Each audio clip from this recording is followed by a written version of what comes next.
ఈరోజు జూన్ 25 ఒక్కసారి సడన్గా గుర్తొచ్చింది. గుర్తు రావటమే కాదు, ఎవరు మర్చిపోలేని సంఘటన.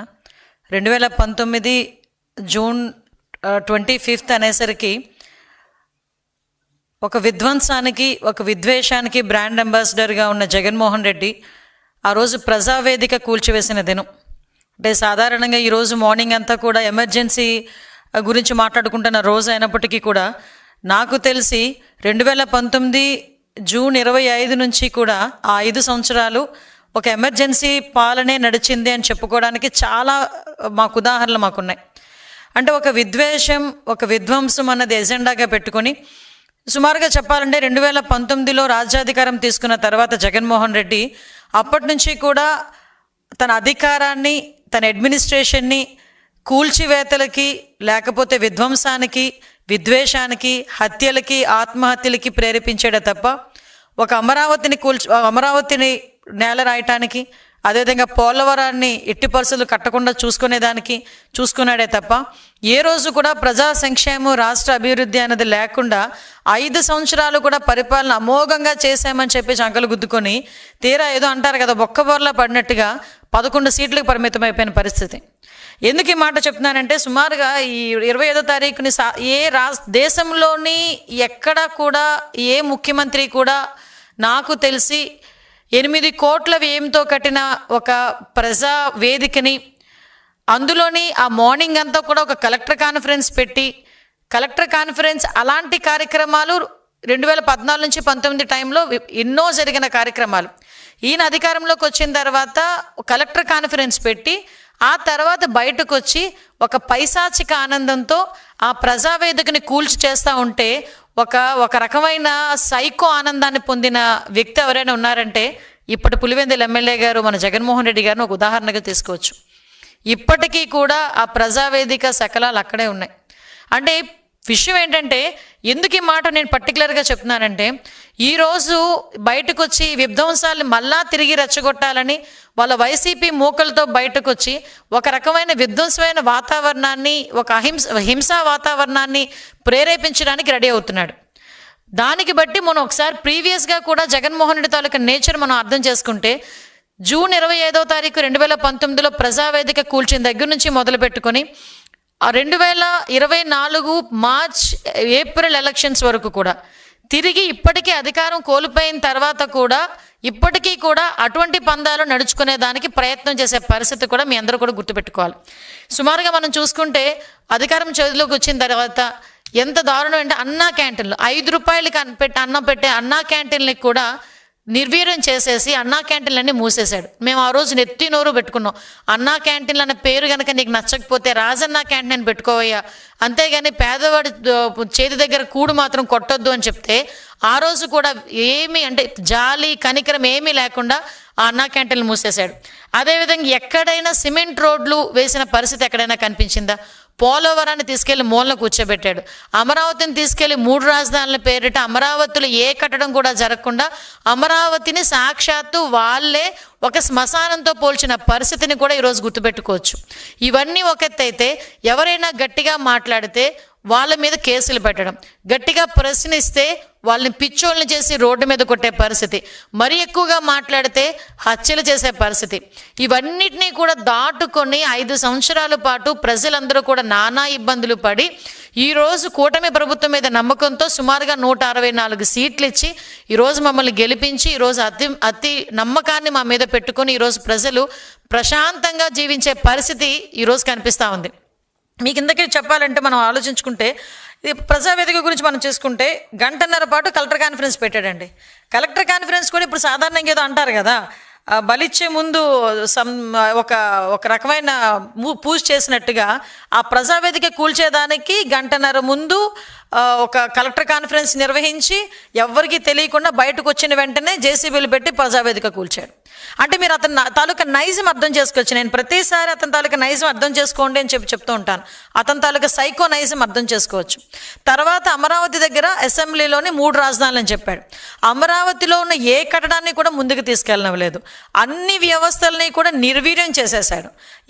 ఎంత దారుణంగా నిర్వీర్యం చేశారంటే, తిరిగి మేము ఈరోజు అధికారంలోకి వచ్చిన తర్వాత వ్యవస్థలని గాడిలో పెట్టడానికి దగ్గర 4-5 నెలలు పట్టింది. ఇప్పటికీ కూడా చంద్రబాబు నాయుడు గారు విజనరీ లీడర్ కాబట్టి ఇప్పటికైనా మేము వ్యవస్థ నడిపించగలుగుతున్నాం. కానీ అతను కాకుండా ఇంకొకరు ఎవరైనా అయితే చతికిలు పడిపోయే పరిస్థితి. రాష్ట్ర ఆర్థిక వ్యవస్థని సంపూర్ణంగా అంటే ఎక్కడా కూడా అంటే ఎంత దారుణమైన పరిస్థితి అంటే ఒక చీప్ లిక్కర్ ప్రజలకు అందించి ఆ లిక్కర్ మీద కూడా 15 సంవత్సరాలకి మా రాష్ట్రంలో ఎంతమంది తాగుతారు, దీని మీద ఎంత ఆదాయం వస్తుంది కాబట్టి నాకు ఇంత అప్పు ఇవ్వండి అని 25,000 కోట్ల రూపాయలని కూడా అప్పు తీసుకొచ్చేసిన పరిస్థితి నుంచి ఈరోజు ఆర్థిక వ్యవస్థని ఈరోజు గాడిలో పెట్టడానికి నిజంగా గౌరవ చంద్రబాబు నాయుడు గారు ముఖ్యమంత్రి వర్యులు చేస్తున్న కృషి మనందరం కూడా చూస్తున్నాం. ఒకటి మాత్రం నిజమండి, కూల్చివేతలతో మొదలుపెట్టాడు, విధ్వంసం చేశాడు, విద్వేషాలు రెచ్చగొట్టాడు, హింసను ప్రేరేపించాడు, వాళ్ళ తాలూకా మంత్రులు ఎమ్మెల్యేల చేత బూతులు తిట్టించాడు, అసెంబ్లీ సాక్షిగా మా చంద్రబాబు నాయుడు గారి చేత కన్నీళ్లు పెట్టించాడు, అదేవిధంగా నారా భువనమ్మని నోటుకొచ్చినట్టు మాట్లాడించారు. ఇంకా మాలాంటి వాళ్ళం అయితే ఇంకా అది వేరే విషయం. అంటే ఒక్కొక్కసారి ఎందుకు గుర్తు తెచ్చుకోవాలంటే జగన్మోహన్ రెడ్డి ఈరోజు వచ్చి నీతి కబుర్లు చెప్తున్నాడు. అదేవిధంగా వాళ్ళ తాలూకా విధ్వంసం చేసే ఆ జనాలు కూడా వైసీపీ మూకలు కూడా బయటకు వచ్చి ఈరోజు నీతులు చెప్తున్నాయి. ఆ నీతులు చెప్పేటప్పుడు లాస్ట్ 5 సంవత్సరాలు వీళ్ళు ఏం చేశారన్న సంగతి కూడా గుర్తు చేయాలి అనే ఉద్దేశంతో బయటికి రావాలంటే పరదా ఉండాలి, బయటికి రావాలంటే చెట్లు నరికేయాలి, అతను బయటకు వచ్చాడంటే షాపులు మూసేయాలి, జగన్మోహన్ రెడ్డి బయటకు వస్తున్నాడంటే షాపులు మూసేయాలి, జగన్మోహన్ రెడ్డి ఒక మీటింగ్ పెట్టాలంటే తెలుగుదేశం పార్టీ వాళ్ళందరినీ కూడా హౌస్ అరెస్టులు చేయాలి. అదేవిధంగా అతని గురించి ఎవరైనా గట్టిగా సోషల్ మీడియాలో మాట్లాడితే వాళ్ళని తీసుకొచ్చి సిఐడి కేసులు పెట్టి ఇరికించాలి. ఆ సిఐడి కేసులు పెట్టేదానికి కూడా వయసులతో సంబంధం లేదు. 60-70 సంవత్సరాల అంకబాబు గారైనా సరే, లేకపోతే 65 సంవత్సరాల వృద్ధులైనా సరే, మహిళలైనా సరే, ఎవరినైనా సిఐడి చేతిలో పెట్టుకొని ఆ రోజు పోలీస్ వ్యవస్థను చేతిలో పెట్టుకొని సామాన్యమైన ప్రజలు ఎన్ని రకాల హింసలు పెట్టారో ఈరోజు నేను గుర్తు చేస్తున్నా. ఈరోజు వీళ్ళు బయటకు వచ్చి మాట్లాడుతున్నారు. మేము ఏమైనా ఏంటది ఏదో ఆంక్షలు విధించామా అని మాట్లాడారు. మొన్న కూడా నేను దాని గురించి ఆంక్షలు విధించారని మాట్లాడేదానికి. ఈరోజు ప్రజలు ఆంక్షలు లేకుండా ప్రశాంతంగా బతుకుతున్నారు. ఒక పరదా లేదు, ఒక చెట్లు కొట్టడం లేదు, ఒక షాపులు మూసివేత లేదు, ఒక హౌస్ అరెస్ట్ లేదు. ఆఖరికి జగన్మోహన్ రెడ్డి ఎక్కడైనా పరామర్శకి వెళ్తానన్నా కూడా, అది చనిపోయి సంవత్సరం తర్వాత కూడా పరామర్శకి వెళ్తానన్నా కూడా Z+ సెక్యూరిటీతో ఉన్న వ్యక్తికి ఎంత సెక్యూరిటీ కావాలో అంత సెక్యూరిటీని కూడా ఇచ్చే పరిస్థితి కనిపిస్తూ ఉంది. లిటరలీ చెప్పాలంటే 5 సంవత్సరాలు ప్రజలు 2019 నుంచి 24 వరకు బిక్కుమంటూ ఉన్నారు. అని ఎంత బిక్కుమని ఉన్నారో తర్వాత లాస్ట్ ఎలక్షన్ దగ్గర చేసి ఉద్యోగస్తుల దగ్గర నుంచి ప్రతి ఒక్కరు ఏ రకంగా తిరగబడ్డారో కూడా జగన్మోహన్ రెడ్డి కూడా తెలుసుకోవాలి. లక్షలాదిగా ఉద్యోగస్తులు బయటకు వచ్చి ఈరోజు వాళ్ళందరూ కూడా ధర్నా చేస్తే వాళ్ళందరి మీద కూడా ఈరోజు అప్పుడు కేసులు పెట్టిన పరిస్థితి. మా తెలుగుదేశం పార్టీ నాయకులకు కానీ, జనసేన పార్టీ నాయకులకు కానీ అందరి మీద కేసులు పెట్టిన పరిస్థితి. అందుకే ఇందాక ఉన్నాను, విధ్వంసము విద్వేషానికి బ్రాండ్ అంబాసిడర్గా ఉన్నాడు. కూల్చివేత తప్ప కట్టడం అనేది చేతకాని పరిస్థితి. అతని తాలూకా ట్యాక్స్కి భయపడిపోయి పరిశ్రమలు కూడా పరిగెట్టి పారిపోయే పరిస్థితి. అతను ఏదైనా పరిశ్రమ రావాలి అంటే ఈరోజు చంద్రబాబు నాయుడు గారు కూర్చొని ఒక పరిశ్రమ వస్తుంది అనుకుంటే, నాయన ఎంతమందికి ఉద్యోగాలకు అవకాశాలు కల్పిస్తావు, మౌలిక సదుపాయాలు ఎంత మేరకు కల్పిస్తావు అని రెండు క్వశ్చన్స్ అడుగుతారు. అదే జగన్మోహన్ రెడ్డి పరిశ్రమలు రావాలంటే అడిగిన క్వశ్చన్ ఏంటంటే, నాకు వాటా ఎంత ఇస్తావు, నాకు కమిషన్ ఎంత ఇస్తావు. ఆ రెండింటి మాటలకి దూరంగా పారిపోయిన పరిశ్రమలు ఈరోజు మళ్ళీ చంద్రబాబు నాయుడు గారిని చూసి, చంద్రబాబు నాయుడు గారి తాలూకా విజనరీని చూసి ఈరోజు ముందుకు వస్తున్నాయి. ఈరోజు 20 లక్షల ఉద్యోగాలు మేము టార్గెట్గా పెట్టుకున్నామని చెప్పి ఈరోజు 5 లక్షల పైగా ఉద్యోగాలు వచ్చే కంపెనీలు ఈరోజు ఆన్ బోర్డ్ అవుతున్నాయి. ఈరోజు పెట్టుబడులు పెట్టడానికి సిద్ధపడమే కాకుండా ఈరోజు ఆన్ బోర్డ్ అవుతున్నాయి. ఈరోజు 2047 విజనే కాకుండా 5 సంవత్సరాలకు ఒక విజన్ తయారు చేసుకొని ఒక విజనరీ లీడర్ కింద ఈరోజు రాష్ట్రాన్ని అభివృద్ధి పదంలో ముందుకు తీసుకెళ్తా ఉంటే అది ఓర్చుకోలేక మళ్ళీ తిరిగి వీళ్ళు మీటింగులు పెట్టుకొని వాళ్ళు ఏదో చాలా ఉద్దండ పిండాలు అన్నట్టుగా ఈరోజు బయటకు వచ్చి మాట్లాడుతున్నారు. నిన్న మొన్న ఎవరో కొంతమంది మాజీ మంత్రులు వచ్చి మాట్లాడారు. అసలు నిజంగా ఎక్కడైనా ఏదైనా అన్యాయం జరిగితే ఇంతకుముందు 2019 నుంచి 24 వరకు ముఖ్యమంత్రిగా ఉన్న జగన్మోహన్ రెడ్డి ఒక్కరిని కానీ ఆ రోజు ఆగస్టు 15 రోజు రమ్య అనే అమ్మాయిని నడి రోడ్డు మీద పొడి చంపేస్తే ఒక్కరోజు దాని గురించి కూడా బయటకు వచ్చి కూడా మాట్లాడలేని పరిస్థితి. అలాంటి ఆత్మహత్యలు, హత్యలు, వాళ్ళ తాలూకా తిరిగి వాళ్ళు దాడులు ఎన్ని జరిగినా కూడా ఒక్కరోజు కూడా బయటికి రాని జగన్మోహన్ రెడ్డి ఒక్కసారిగా అతనికి 11 సీట్లకి దిగజార్చి ప్రతిపక్ష హోదా కూడా లేకపోయినప్పటికీ కూడా ఈరోజు అతని ప్రతిపక్ష నాయకుడిగా తను ప్రమోట్ చేసుకుంటూ ఈరోజు బయటకు వచ్చి ఎక్కడ ఎవరు చనిపోతారా నేను అక్కడికి వెళ్ళి పరామర్శ చేయాలి అని ఆ ఒక్క పరామర్శ పేరు పెట్టుకొని మొబిలైజేషన్ పేరుతో జనాల్ని మూకుముడిగా రోడ్డు మీదకి కావాలని తెచ్చుకొని ఈరోజు ఏదో బల ప్రదర్శన చేసే పరిస్థితి కనిపిస్తూ ఉంది. ఈరోజు వైసీపీ మూకలని కూడా రోడ్డు మీదకి వచ్చి అదే హింసా రాజకీయాలని బయటకు మళ్ళా తీసుకొస్తాము, లేకపోతే హింసా రాజకీయాలను ప్రేరేపిస్తాము, లేకపోతే బయటకు వచ్చి 2029లో రపా కోస్తాము, ఇలాంటి పదాలు చాలా ఎక్కువగా వినిపిస్తున్నాయి. వీళ్ళందరికీ ఒకటే చెప్తున్నానండి, ఇక్కడ మీ ఆటలు సాగు. ఇక్కడ ఉన్నది చంద్రబాబు నాయుడు గారు, ఎన్డీఏ కూటమి. ఎట్టి పరిస్థితుల్లోని కూడా లా అండ్ ఆర్డర్ ప్రాబ్లం వచ్చినా, జనాల్ని రెచ్చగొట్టే పరిస్థితుల్లో మీరు ఎటువంటి వ్యాఖ్యలు చేసినా, అదేవిధంగా ఆడబిడ్డల్ని అవమానకరంగా మాట్లాడినా ఎట్టి పరిస్థితుల్లోని టాలరేట్ చేసే ప్రసక్తి ఉండదు. దానికి తగ్గ మూల్యాన్ని కూడా మీరు కూడా చెల్లించుకుంటారు. దీనికి కొంచెం జాగ్రత్త పడాల్సిందిగా వైసీపీ మూకలకి చెప్తున్నాం.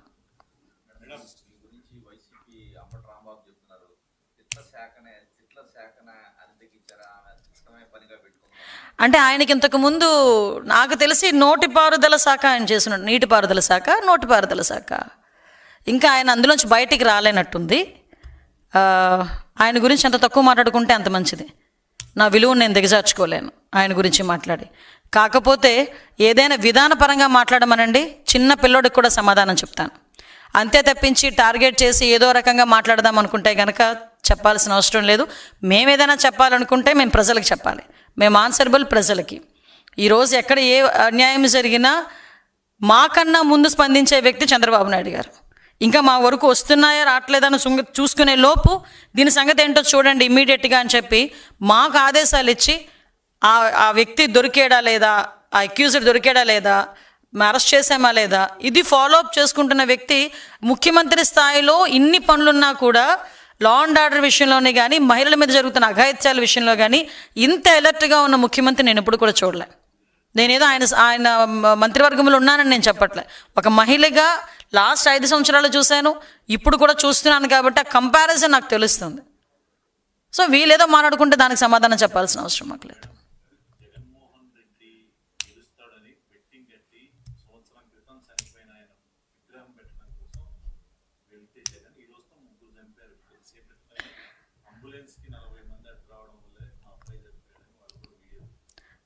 దారుణం అండి, ఎంత దారుణం అంటే నేను మొన్న కూడా ప్రెస్ మీట్లో చెప్పాను, రాజకీయ నాయకులు అనేసరికి వాళ్ళకి మాకులాగా అంటే మీరేమవుతారు అంటే రాజకీయ నాయకులు అవుతామంటే ఇప్పుడు మేము ఉన్నామండి. మాకులాంటి వాళ్ళు మీరేంటి మీకు ఇన్స్పిరేషన్ అంటే ఒక జయలలిత గారి పేరు, ఒక మమతా బెనర్జీ గారి పేరు, లేడీస్ గురించి మాట్లాడుతున్నా, లేకపోతే ఒక నరేంద్ర మోడీ గారనో, లేకపోతే ఇంక పాత వాజ్పేయి గారు, ఇలాంటి పేర్లు మేము చెప్పుకుంటాం.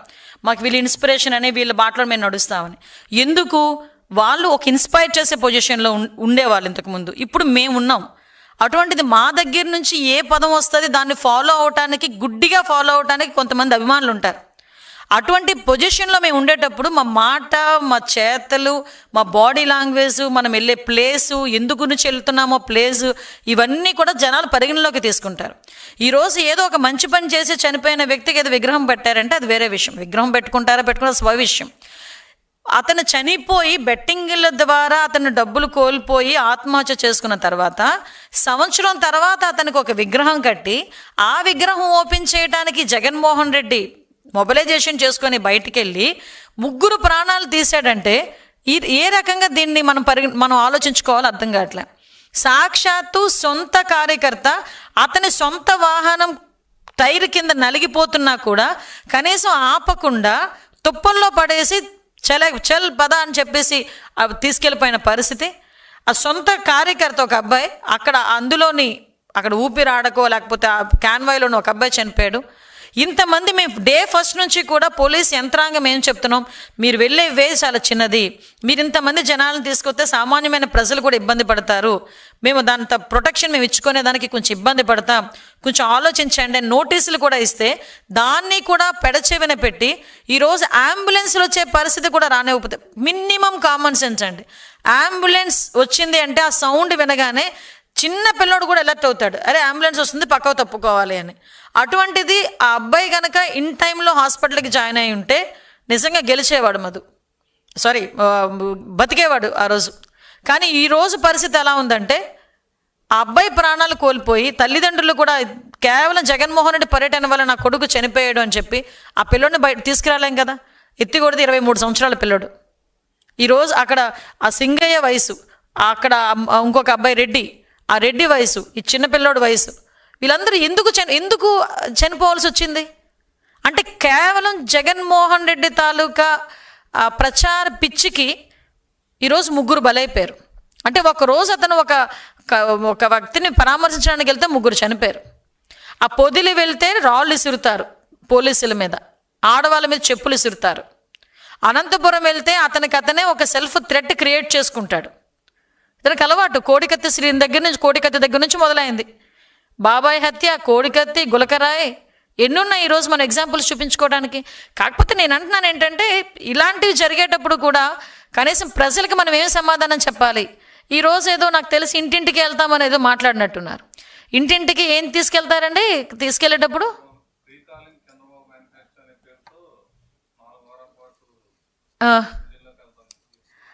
ప్రజలు కూడా చెప్తారన్నమాట, again we are calling Chandrababu Naidu garu అని, again we will call Chandrababu Naidu garu అని కూడా చెప్తారు.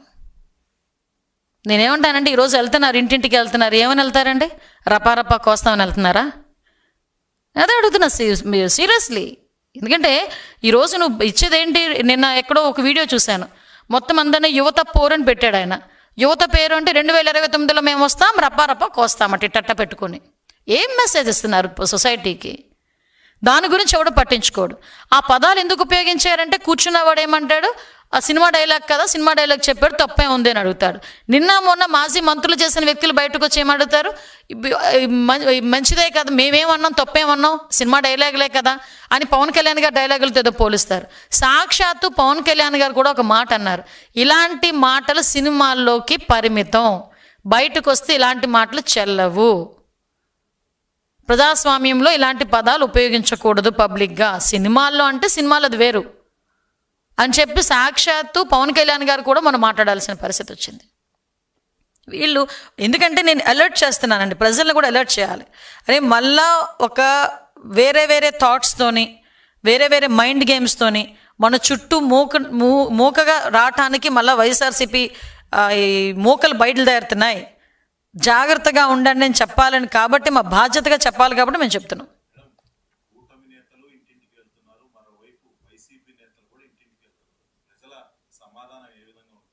నేను ఒకటే చెప్తానండి, కూటమి నేతలు వెళ్తే మేము ఇది చేసాం, ఈరోజు నీ ఊరికి రోడ్డు ఇచ్చాం, నీ ఇంట్లోని అమ్మక వందనం డబ్బులు ఇచ్చాం, నీకు ఫ్రీ గ్యాస్ సిలిండర్ ఇచ్చాం, ఈరోజు మీకు అన్నదాత సుఖీభావ ఈరోజు మేము వేస్తున్నాం, డబ్బులు వేస్తున్నాం, లేకపోతే మేము ఈరోజు అన్నా క్యాంటీన్లు పెట్టాం, లేకపోతే మీ ఊరికి పరిశ్రమలు తీసుకొచ్చాం, నీ ఇంట్లో పిల్లడికి ఉద్యోగ అవకాశాలు కల్పిస్తున్నాం, ఈరోజు అన్నీ మేము ధైర్యంగా ఇంటింటికి వెళ్ళి ఏం చేయాలి, ఇంకా వాళ్ళకి 4 సంవత్సరాల్లో మేము ఏం చేయగలం అన్న దాని మీద ఒక ప్రణాళిక సిద్ధం చేసుకోవడానికి మేము వెళ్తున్నాం. సో వీళ్ళు ఏమని చెప్పడానికి వెళ్తున్నారు అంటే మేము మళ్ళీ 2029లో వస్తాము, రపారపా కోస్తాము.